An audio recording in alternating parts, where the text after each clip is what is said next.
പെട്ടു, എല്ലാവരും പെട്ടു.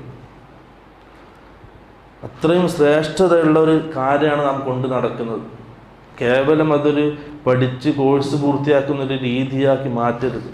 വലിയ ഉത്തരവാദിത്തമാണ് നമുക്കുള്ളത്. ഈ ഉമ്മത്തിനെ നയിക്കേണ്ടവരാണെന്നാ.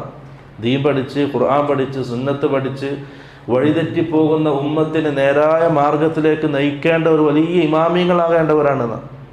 അതുകൊണ്ട് ഇതൊന്നും ഒരു കളി തമാശയിലൂടെ തള്ളി നീക്കേണ്ട ജീവിതമല്ല ഇത്. മറ്റുള്ള കോളേജുകൾ പോലെ ഹോസ്റ്റൽ ജീവിതം കളി തമാശയിലൂടെ തള്ളി നീക്കുന്ന ഒരു രംഗം നാം കണ്ടുകൊണ്ടിരിക്കുന്നത്. അതേപോലെ തള്ളി സമയം നീക്കേണ്ട ഒരു രംഗമല്ല നമുക്കുള്ളത്.